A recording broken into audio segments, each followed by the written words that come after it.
جو صحابی کے ذہن میں پہلی بات آئی وہ یہ ہے کہ حضور نے جب 2 رکعت کے سر پہ سلام پھیرا ہے تو اس کا مطلب یہ نماز چھوٹی ہو گئی، اور اگر نہیں ہوئی تو پھر دوسری امکانی صورت ہے کہ حضور بھول گئے۔ تو کہا کہ حضور اقصرت الصلاۃ ام نسیت، آپ نماز چھوٹی ہو گئی ہے یا آپ بھول گئے؟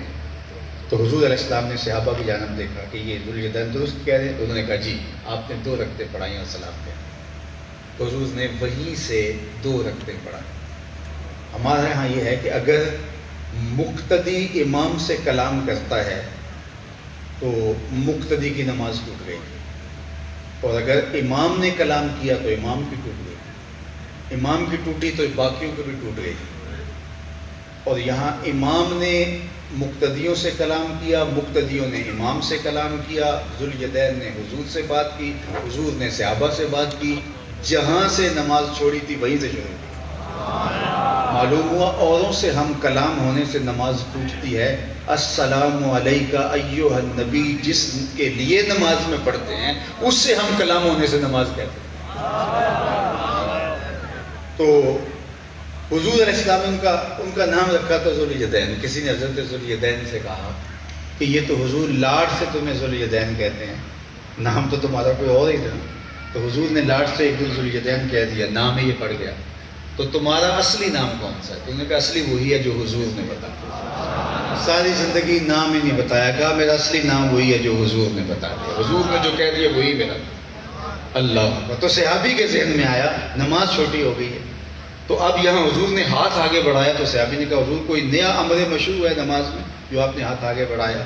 تو فرمایا جنت میں کھجوروں کا ایک خوشہ لٹک رہا تھا اور میں توڑنے کے لیے ہاتھ آگے بڑھایا تھا، پھر میں نے چھوڑ دیا، اور اگر میں توڑ لیتا تم قیامت تک کھاتے رہتے ختم نہ ہوتا، لیکن میں نے نہیں توڑا۔ میں نے کہا چلو کل قیامت کے دن ہی صحیح۔ اب حضور کھڑے کہاں ہیں؟ مدینہ المنورہ میں، اور ہاتھ کہاں پہنچا؟ جنت میں، اور جنت کہاں ہے؟ 7 آسمانوں کے اوپر سدرہ کے پاس۔ اللہ اکبر، میں اگر اپنا ہاتھ اٹھاؤں تو میرا ہاتھ کتنا اوپر پہنچے گا؟ یہاں سے 3 فٹ اوپر جائے گا۔ ہاں میری نظر بہت اوپر جاتی ہے، پہلے آسمان کے ستارے دیکھ لیتے، سورج دیکھ لیتی ہے، چاند دیکھ لیتی ہے۔ میرا ہاتھ 3 فٹ تک جاتا ہے، نظر تیسرے آسمان تک جاتی ہے، اور جس کا ہاتھ جنت تک جاتا ہے اس کی نگاہ کہاں تک جاتی ہے؟ یہ تو اٹھنے والے ہاتھ کی بلندی ہے کہ وہاں پہنچ گیا، تو ان کی نگاہ کا عالم کیا ہے؟ تو کہا انی ارا ما لا ترون واسمع ما لا تسمعون، جو میں دیکھتا ہوں وہ تم نہیں دیکھتے، اور جو میں سنتا ہوں وہ تم نہیں سنتے۔ اللہ اکبر۔ حضرت عیسیٰ علیہ السلام کو معجزات دیے گئے۔ اللہ اکبر۔ احیاء موتیٰ، مردے کو ٹھوکر مارے اس کو زندگی مل جائے، یہ حضرت موسیٰ علیہ السلام کا معجزہ ہے۔ لیکن یہاں کمال دیکھیے، یہاں جمال دیکھیے، خوبصورتی دیکھیے۔ جو مردہ ہے اس کا زندہ ہو جانا، اس میں روح کا اور کر آنا، یہ معجزہ ہے۔ لیکن یہ ہو سکتا ہے، لیکن کبھی کسی نے پتھروں کو بھی بولتے سنا، کبھی کسی نے درختوں کو بھی بات کرتے سنا۔ آئیے میں حضور کی محبت کا ایک عجیب واقعہ آپ کے سامنے رکھنا چاہتا ہوں، جس کو امام بخاری نے باقی لوگوں نے روایت کیا۔ مسجد نبوی تھی، ہجوم عاشقاں تھا، حضور ممبر پہ بیٹھے اور کلام کا آغاز کیا تو ایک جانب سے رونے کی آواز آنے لگی۔ رونے والا اس درد سے روتا ہے کہ لگتا ہے کہ اس کا کلیجہ پھٹ جائے گا۔ مسجد نبوی گونج اٹھی۔ صحابہ کہتے ہیں کہ ہم دائیں بائیں دیکھتے ہیں لیکن رونے والا دکھائی بھی نہیں دیتا۔ کناقۃ الخلوج، جس طرح اونٹنی کا بچہ گم ہو جائے تو وہ چیخ مارتی ہے، رونے والا یوں درد سے روتا ہے۔ ہمارے دل جو ہے وہ سینے کے اندر بےتاب ہیں، لیکن دائیں بائیں دیکھتے ہیں تو رونے والا دکھائی ہی نہیں دیتا۔ فنزل النبی صلی اللہ علیہ وآلہ وسلم عن المنبر، حضور ممبر سے نیچے تشریف فرما ہوئے اور ایک سمت چلے۔ کھجور کا خشک تنا تھا، حضور نے جا کے اس کو آغوش میں سمیٹ لیا۔ حضور واز کرتے تھے، اس تنے کے ساتھ کھڑے ہو کے ٹیک لگا کے حضور صحابہ سے ہم کلام ہوتے۔ صحابہ کا ہجوم زیادہ ہوا تو کچھ لوگوں نے مشاورت دی کہ حضور کے لیے ممبر ہونا چاہیے، حضور اوپر کھڑے ہوں، جو پیچھے بیٹھے وہ بھی حضور کا دیدار کر پائیں۔ ممبر بن کے آج پہلے دن آیا تھا تو ممبر رکھ دیا گیا، اس کی ضرورت ختم ہوئی، اس کو اٹھایا اور ایک کونے میں رکھ دیا گیا۔ آج ممبر پہ بیٹھے حضور تو یہ حضور کی جدائی کا صدمہ گوارا نہیں کر پائے۔ حضور نے جا کے اس کو باہوں میں لے لیا۔ جس طرح بچھڑا ہوا بچہ ماں کی آغوش میں آ جائے تو اس کی ہچکی بن جاتی ہے، صحابہ کہتے ہیں ہم نے اس کی ہچکیوں کی آواز جس طرح گگھی بن جاتی ہے۔ پہلے تو چیخیں مار کے رو رہا تھا، جس طرح کناقۃ الخلوج، جس طرح اونٹنی کا بچہ گم ہو جائے وہ اونٹنی چیخیں مارتی ہے، لیکن جو ہی حضور نے سمیٹا تو وہ اس کی چیخیں ہچکیوں میں تبدیل ہو، حضور کی آغوش میں سمٹ گیا۔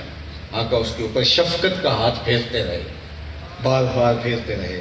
پھر تھوڑی دیر بعد اس کی بتدریج سسکیاں کم ہوئیں، آواز ختم ہوئی، پھر حضور ممبر پہ دوبارہ تشریف لائے۔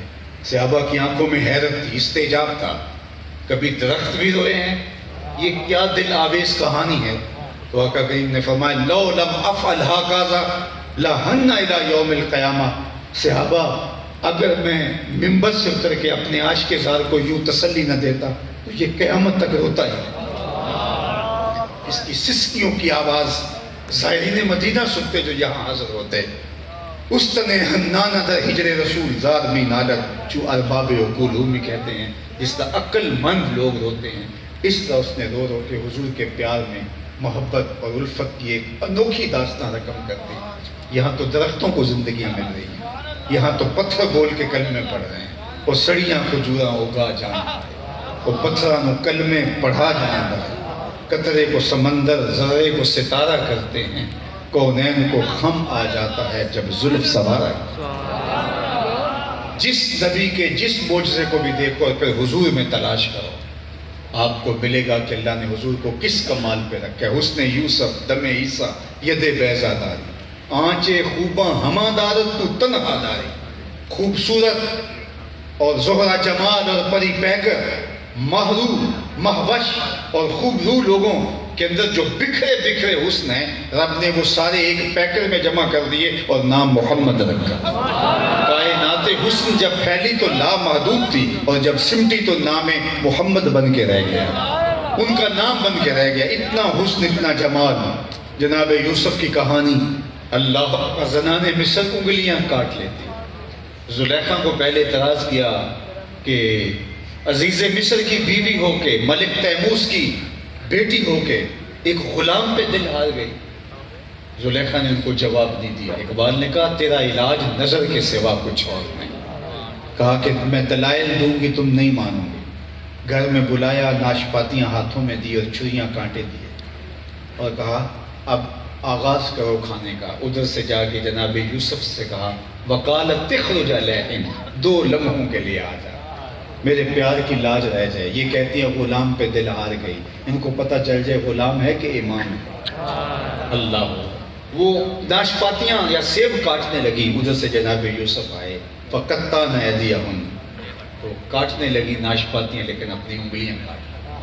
اللہ، اور وقلنا حاشا للہ ما ھذا بشر ان ھذا الا ملک کریم، یہ بشر ہے ہی نہیں، یہ تو مقرر فرشتہ ہے۔ سیدہ عائشہ رضی اللہ تعالیٰ عنہ فرماتی ہیں لوامی زلیخا لو رأینا جبینہ، حضرت زلیخا کو تانا دینے والیاں خواتین اگر میرے محبوب کی پیشانی کو دیکھ لیتی، انگلیاں نہ کاٹتی، دل کاٹ دیتی۔ اللہ اکبر، وہ حسن دیا ہے، وہ جمال دیا ہے۔ اور میرے امام نے تو یہاں قلم ہی توڑ دیا۔ حسن یوسف پہ کٹی مصر میں انگشت زنا، حسن یوسف پہ کٹی مصر میں انگشت زنا، سر کٹاتے ہیں تیرے نام پہ مردان عرب، ادھر عورتیں ہیں ادھر مرد، وہ عورتیں مصر کی، یہ مرد عرب کے، انہوں نے انگلیاں کاٹی، انہوں نے سر کٹاتے۔ اللہ، اور وہ دیکھ کر، اور یہ صرف نام پہ، اور وہ کٹی، اس میں ارادہ نہیں تھا، کاٹ تو ناشپاتیاں رہی تھی، کٹ انگلیاں گئی، انگلیاں کٹی، اور یہاں سر کٹاتے ہیں قصد ہے، اور وہ کٹی ماضی ہے، ایک بار ہوا، کٹاتے ہیں مضارع ہے، تسلسل جاری رہے۔ اللہ اکبر، اب اس شعر کو سنو، لطف آئے گا۔ حسن یوسف پہ کٹی مصر میں انگشت زنا، اللہ اکبر، مصر کی عورتوں نے جمال یوسفی کو دیکھ کر کے انگلیاں کاٹی نہیں، ان کی انگلیاں کٹ گئی۔ اور ادھر کیا ہے، جمال نہیں دیکھا، نام سنا ہے، اور انگلیاں نہیں سر ہیں، اور سر عورتوں کے نہیں مردوں کے ہیں، اور مرد مصر کے نہیں عرب کے ہیں، اور کٹی نہیں کٹاتے ہیں، کشت ہیں، اور ماضی صرف ایک بار واقع ہوئے، کٹاتے ہیں، تسلسل قیامت تک رہے گا، اور سر کٹا کے کہیں گے کروں تیرے نام پہ جاں فدا، نہ بس ایک جاں دو جہاں فدا، دو جہاں سے بھی نہیں جی بھرا، کیا کروں کروڑوں جہاں میں، سر کٹاتے ہیں تیرے نام پہ مردان عرب۔ پھر شعر کو سنیے، اس کا جمال، اس کا لطف اور اس سے پھوٹتا نور اپنی روحوں میں اتاریے۔ حسن یوسف پہ کٹی، یہ تضاد کا شعر ہے، ولی دکنی سے لے کر کے دور موجود کے شعراء تک۔ میں یہ دعویٰ تو نہیں کرتا کہ میں سب کو بالاستیاب پڑھا ہے، لیکن کچھ نہ کچھ چکھا ضرور ہے۔ اس پائے کا تضاد کا شعر مجھے تو اردو ادب میں نہیں ملا۔ تضاد کہیں ایک ہوتا ہے، کہیں دو ہوتے ہیں، تین ہوتے ہیں، لیکن یہاں حسن دیکھیے، یہاں شعر کا جمال دیکھیے، ایک طرف حسن ہے، ایک طرف صرف نام ہے، اللہ اکبر۔ اور وہ حسن، اچھا اعلیٰ حضرت نے یہاں کیا حد کر دی، وہاں یوسف کا نام لیا نا، یہاں سر کٹاتے ہیں تیرے، اللہ، یہاں نام بھی ذکر نہیں کیا، یہاں ضمیر ذکر کی ہے۔ یہ ہے شعر کا جمال، یہ ہے شعر کا حسن۔ تو اب سنیے شعر کو۔ حسن یوسف پہ کٹی مصر میں انگشت زنا، سر کٹاتے ہیں تیرے نام پہ مردان، سر کٹاتے ہیں تیرے نام پہ مردان عرب۔ یہ ہے حضور کا حسن، یہ ہے حضور کا جمال۔ قل قمر لیلۃ البدر لم ارا قبلہ ولا بعدہ مثلہ۔ حضرت ابو ہریرہ بولے کیا پوچھتے ہو، 14ویں رات کا چمکتا ہوا چاند کا حضور کا چہرہ۔ اور پھر کہتے نہیں نہیں نہیں نہیں، حضور جیسا نہ پہلے دیکھا نہ بعد میں دیکھا۔ حضرت حسان بن ثابت پاس سے کھڑے تھے، کہا دیکھتے کیسے، کسی ماں نے جنم دیا ہوتا تو دیکھ، خدا نے وہ سچا ہی پن چھڑیا ہے جدے وچ محمد نو ڈالیا، حسینہ جمیلہ دا منہ موڑ دیتا، محمد بنا کے قلم توڑ دیتا۔ مثل او در عالم مقام متصور نیز، کائنات میں حضور علیہ السلام کو وہ جو جمال دیا وہ انہی کا حصہ ہے۔ اللہ اکبر، کیسا جمال، کیسا حسن، اللہ اکبر، کہ جس کو دیکھ کر بھی لوگ اللہ اللہ پکار اٹھے۔ اللہ کے جمال کا آئینہ ہے ذات رسالت مآب صلی اللہ علیہ وسلم۔ تو ہر نبی کی شان، کہتے ہیں حضرت یوسف علیہ السلام کے زمانے میں قحط جب پڑا تو اللہ نے ایسا جمال دیا حضرت یوسف کو کہ وہ پردہ رکھتے تھے اپنے چہرے کے اوپر، اور جب بھوک لوگوں کو تنگ کرتی اور کھانے کے لیے کچھ نہ ہوتا تو وہ تھوڑا سا پردہ سرکا دیتے، تو لوگ چہرہ دیکھ لیتے تو ان کی بھوک مٹ جاتی۔